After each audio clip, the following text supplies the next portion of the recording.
오늘 어떤 기대를 가지고 교회에 오셨습니까? 지금 이제 하나님 말씀을 듣는 시간인데 어떤 말씀을 기대하고 계세요? 어떤 일을 잘했다고 생각하면 칭찬을 기대합니다. 내 잘못도 아닌데 어려움을 당하고 생각지도 않았던 일이 터져서 삶이 뒤죽박죽일 때 격려와 위로의 말씀을 기대하고 있어요. 부드러운 말로 위로받고 따뜻한 말로 감싸주기를 바랍니다. 자, 그런데 오늘 말씀, 상당히 긴 말씀을 읽었는데 어떤 말씀입니까? 재앙과 심판에 대한 말씀이에요. 잘못했다는 거잖아요.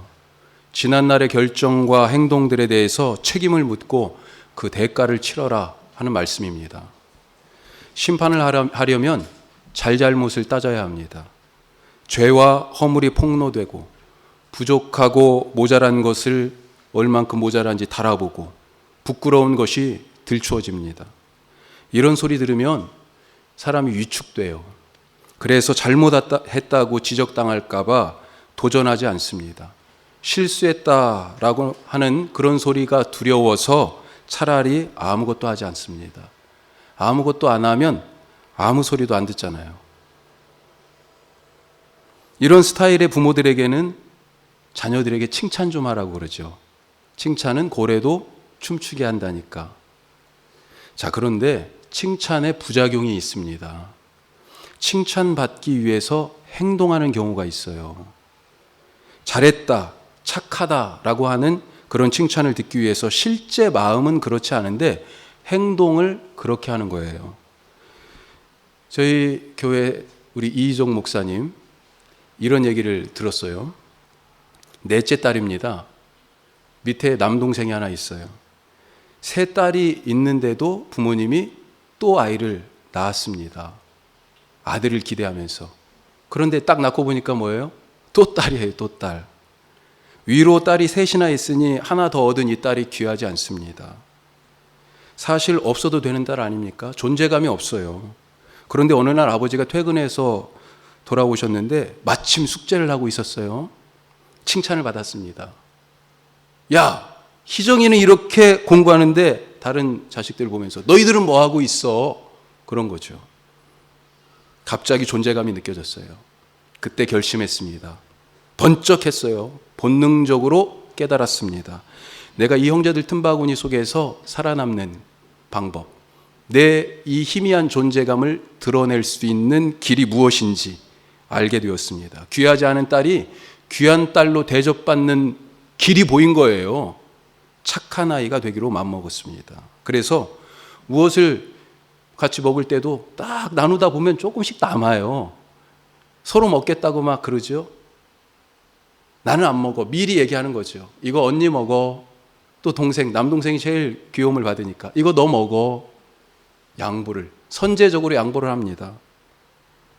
아빠가 들어오실 때면 어김없이 정신을 바짝 차리고 미리 공부를 하고 있고요. 책을 펴놓고 읽고 있어요. 칭찬받았죠. 착한 딸이라고. 신앙생활도 칭찬을 바라고 하는 경우가 있습니다. 그래서 마음속으로는 욕망하고 바라면서 겉으로는 나는 괜찮아 하면서 착한 아이, 좋은 성도의 모습으로 위장합니다. 진실을 숨기고 착한 척합니다. 섬김 받고 싶은데 그래 섬겨야지. 마음은 섬김 받기를 원하는데 저 사람이 나를 그렇게 대접하면 안 되지. 이런 마음이 있는데 섬기는 척합니다. 미워하면서도요 사랑하는 척합니다. 위선적인 신앙생활을 해요. 그래야 칭찬받고 인정받을 수 있다고 믿기 때문입니다. 물론 예수님도 칭찬하셨어요. 달란트들 나눠주고 정말로 열심히 일하여 갑절을 남긴 종들에게 뭐라고 하셨어요?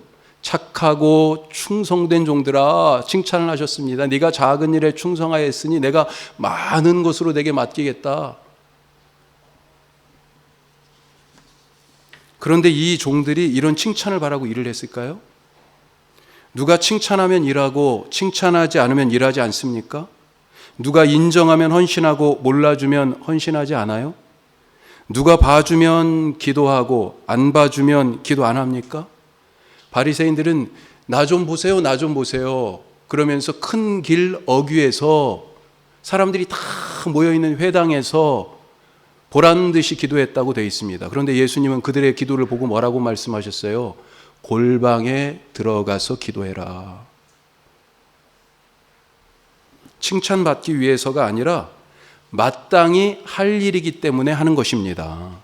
마땅히 할 일을 사명, 이렇게 부릅니다. 사명.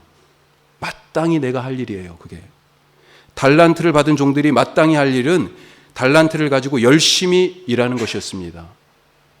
이거 가지고 잘못했다가 실수할까봐, 다 잃어버릴까봐 가만히 땅에 파묻어 두는 것이 그들이 할 일이 아니었습니다.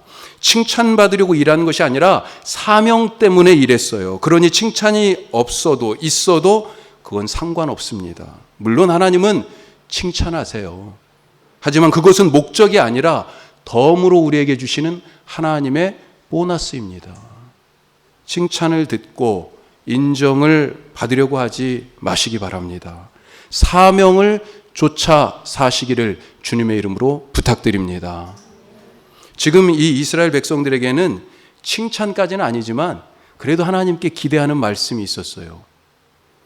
요즘 새벽에 이 에스겔 말씀을 같이 나누고 있는데 에스겔 처음 시작하는 1장 1, 2절에 보면 이 에스겔이 말씀을 지금 받은 시공간의 배경이 나와요. 이 유다 왕조가 거의 지금 끝나가고 있습니다. 여호야긴 왕. 이 여호야긴 왕이 느부갓네살 바벨론 왕에 의해서 포로로 붙잡혀서 바벨론으로 이 예루살렘에서 끌려갑니다. 그렇게 사로잡혀 간 지 5년째 되는 해, 바벨론의 유프라테스 강 하류의 한 지류인 그발 강가에서 에스겔에게 하나님이 나타나셨어요. 지금 에스겔뿐만 아니라 에스겔을 통하여서 주시는 이 말씀을 듣는 사람들이 바로 거기에서 그때 살고 있었다는 것입니다. 바벨론의 이 느부갓네살 왕은 유다 왕 여호야긴과 백성의 지도자들을 포함한 유다인들을 포로로 끌고 갔어요. 제사장 에스겔도 이때 끌려갔습니다. 그러면서 예루살렘에다가는 시드기야라고 하는 여호야긴 왕의 삼촌을 세워놨어요. 그리고 그때로부터 6년 후에 11년 후에 잡혀가고 나서 5년 후에 하나님께서 지금 이 그발 강가에서 나타나서 말씀하신 거고요.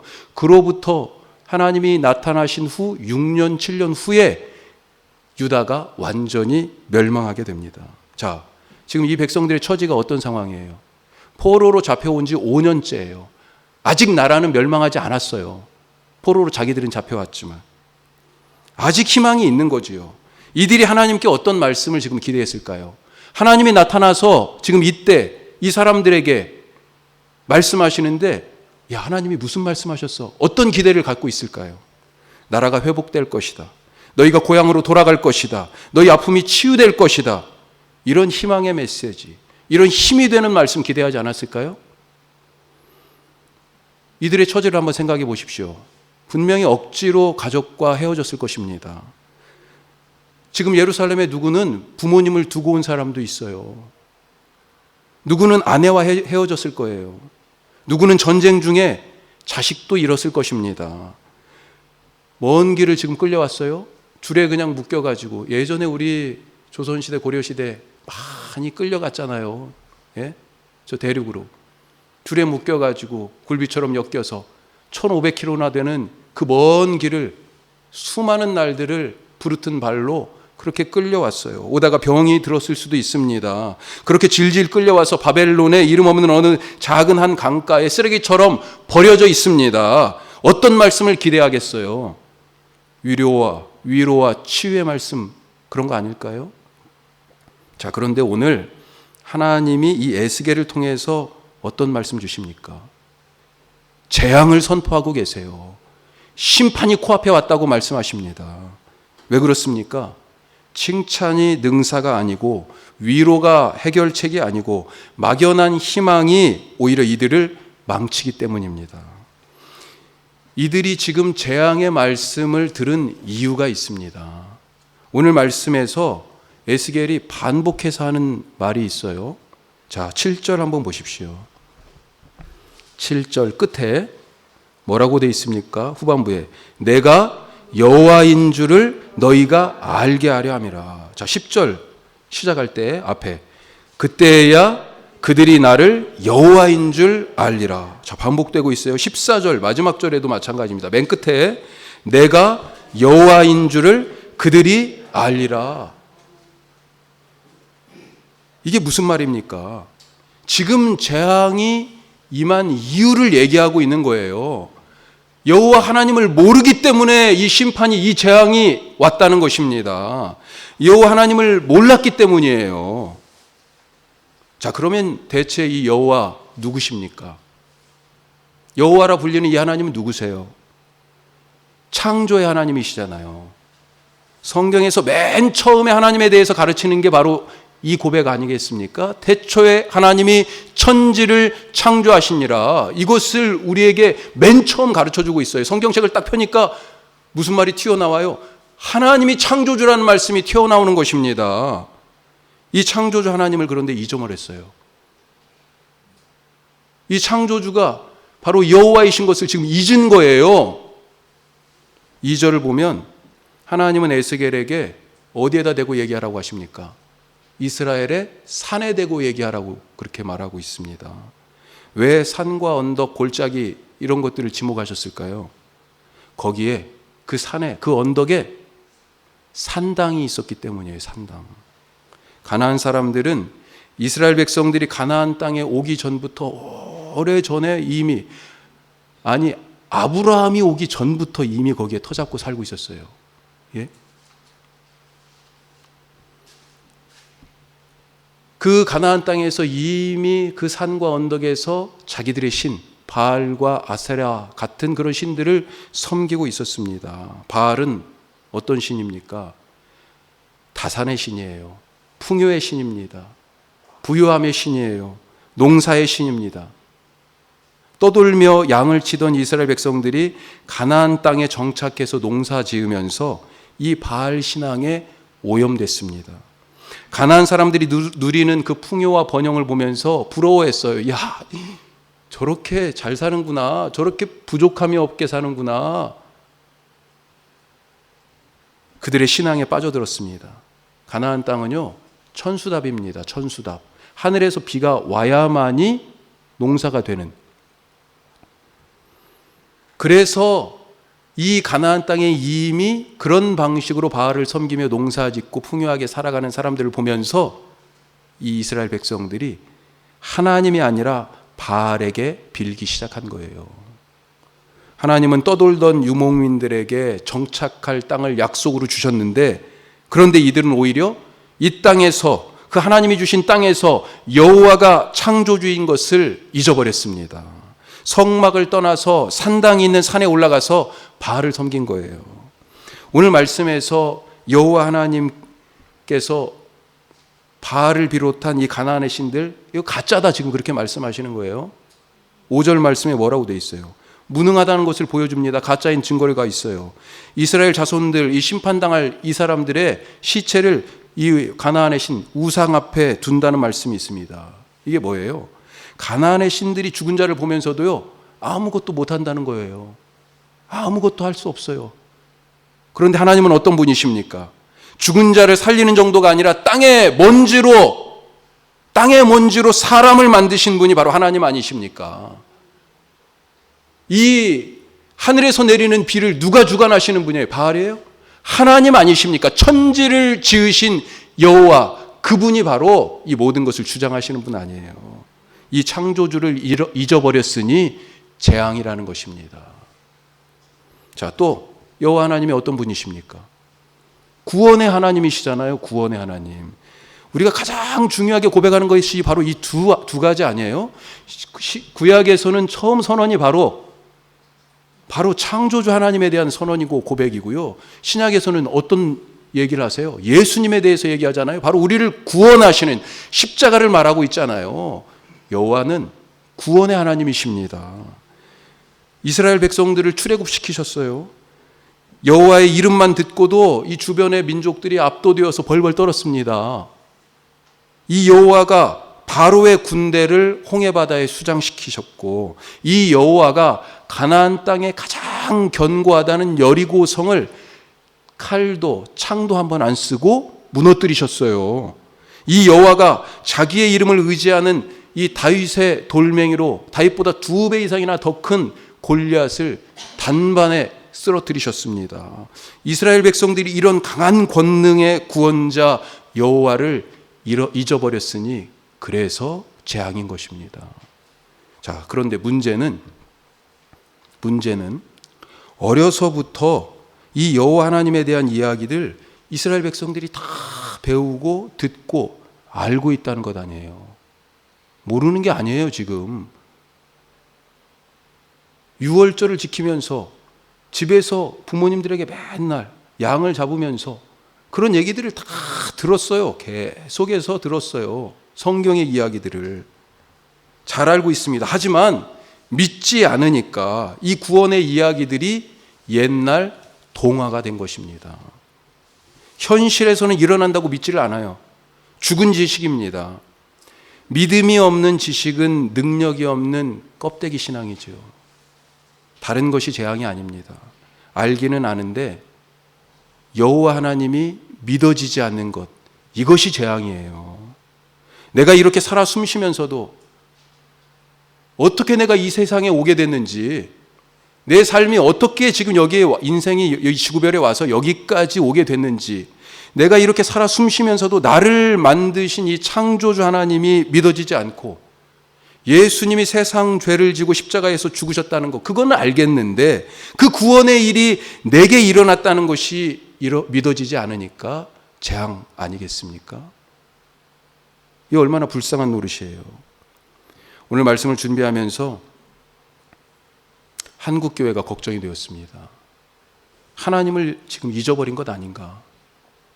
세례 요한은 심판이 임박한 것을 두고 도끼가 지금 나무 뿌리 위에 놓여 있다 이랬습니다. 이거 한 번만 딱 들어서 이제 내려 찍기만 하면 끝나는 거예요. 심판이 코앞에 있어요. 임박해 있습니다. 한국 교회가 지금 그와 같은 임박한 하나님의 진노 앞에 있는 것 아니겠어요? 지난 16일 화요일은요, 우리 교회가 속한 총회 재판국이 명성교회 세습 문제에 대해서 재심 판결을 하기로 정한 날이었습니다. 이게 미루어서 지난 16일이었어요. 그런데 사실 명성교회 말고도 또 다른 사안들도 있거든요. 다 이건 뒤로 놔두고 다른 사안들 자꾸 얘기하다가 오후 늦게야 겨우, 그것도 얼마나 긴 시간도 아니었을 것 같아요. 더 논의할 사항이 있다면서 또다시 선고를 8월 5일로 연기했습니다. 이러다가 9월달 총회로 공이 넘어갈 것 같아요. 부자지간의 담임 목사를 물려주는 것이 세습이 아니라 승계라고 얘기합니다. 아버지 하나님이 아들 예수님에게 그 일을 물려주셨다는 거예요. 제멋대로 성경을 갖다가 억지를 부립니다.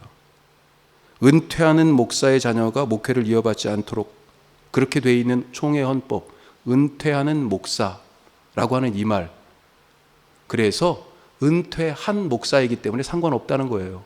이게 무슨 말장난이에요. 목회의 부흥의 주체가 하나님이신 것을 부인하는 것 아닙니까?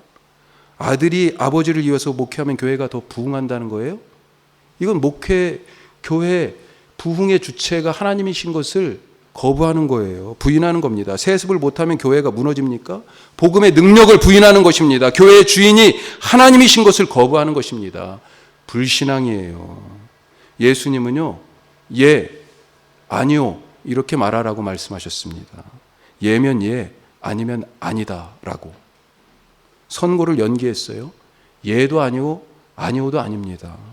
재판국의 목사와 장로들이 비겁합니다. 대체 강단에서는 뭐라고 설교하는지 궁금해요. 참과 거짓 싸울 때 어느 편에 설 건가? 586장 찬송이 그렇게 시작해요. 참과 거짓 싸울 때에 어느 편에 설 건가? 예 아니면 아니오로 얘기할 수 있잖아요. 왜 미루는 것입니까? 여호와가 하나님인 것을 알지 못하는 것 아니에요? 그래서 재앙이 왔습니다. 오늘 말씀 11절부터는요, 이 재앙이 얼마나 철저한지를 보여줍니다. 재앙이요, 3중으로 오고 있어요. 3중.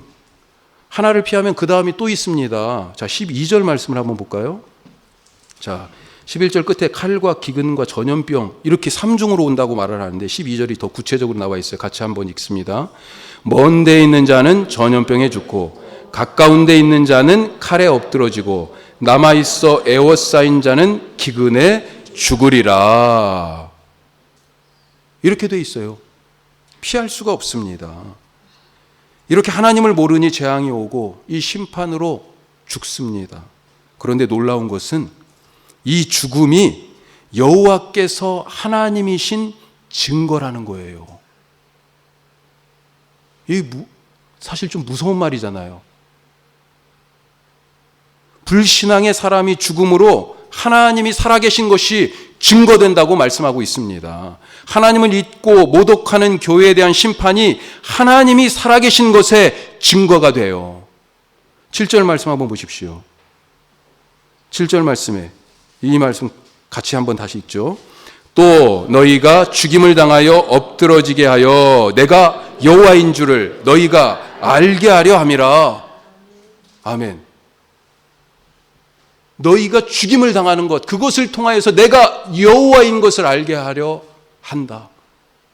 정말 두려운 말씀이죠. 만약에 이 백성들에게 심판이 없었다면 이 사람들이 어떻게 살고 있었을까요? 나라가 멸망하지 않고 계속 그렇게 살았다면요, 어땠을까요? 계속 산당에 올라갔을 것 아닙니까? 계속 바알에게 기도했을 것 아니에요. 우리 이렇게 풍요를 누리며 평안하다 하면서 계속 바알 앞에 가서 무릎 꿇었을 거 아닙니까? 믿음이 없으면서도 성공하고 부유하고 아프지 않고 하는 일마다 거침없이 잘 되는 것이 위험한 거예요. 그것이 하나님의 살아계신 증거가 아닙니다. 오늘 말씀은 하나님의 살아계신 증거가 내가 누리는 축복이 아니라 오히려 내가 겪는 재앙, 시련과 고난이 하나님이 계신 증거라고 분명히 말씀하고 있습니다. 불순종하던 내가 실패해야 하나님이 살아계신 것을 알 수 있지 않습니까? 믿음 없는 내가 죽는 것이 하나님이 살아계신 증거가 됩니다. 그래서 바울은 나는 날마다 죽노라 하면서 죽는 것도 내게 유익합니다, 이렇게 고백했습니다. 이런 믿음으로 나아가실 수 있기를 간절히 바랍니다. 한 가지 오늘 말씀에서 희망이 있는 것은 이 재앙 속에 하나님이 남겨둔 자들이 있다는 거예요. 우리 8절 한번 보시죠. 그러나 이렇게 시작하죠. 그러나 너희가 여러 나라에 흩어질 때 내가 너희 중에서 칼을 피하여 이방인들 중에 살아남은 자가 있게 할지라.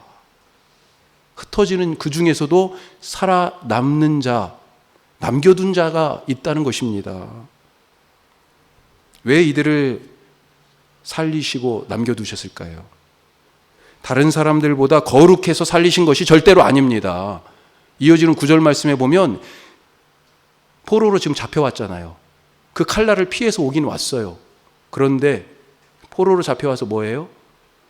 회개하고 있어요. 한탄하고 근심하고 있습니다. 이 사람들이 심판받을 자들인데 하나님께서는 이들을 살려서 남은 자가 되게 하시는 그 이유, 그것은 새 공동체를 시작하시려고 하나님이 은혜를 그들에게 부어주셨기 때문입니다. 홍수 심판 때 노아 가족들이 그들이 더 거룩해서 살린 것이 절대로 아니에요. 나중에 노아가 다시 나와가지고 어땠어요? 바로 죄 지었잖아요. 예? 방주에서 나오자마자 죄 지었어요. 하나님이 그들을 남겨두신 것, 그 은혜를 베푸신 것, 바로 새 세상을 시작하시기 위하여서 그 계획을 따라서 남겨두신 거예요. 우리가 바로 이런 하나님의 새 일을 위하여 남겨진 자들인 것을 믿으시기 바랍니다. 하나님을 잊어버린 교회와 세상에 하나님의 살아계심을 증거할 사명이 우리에게 있어요. 그러니 더욱 힘써 하나님을 알고 주신 사명에 충성하는 우리 함께하는 모든 가족들이 되시기를 주님의 이름으로 축복합니다. 기도드리겠습니다.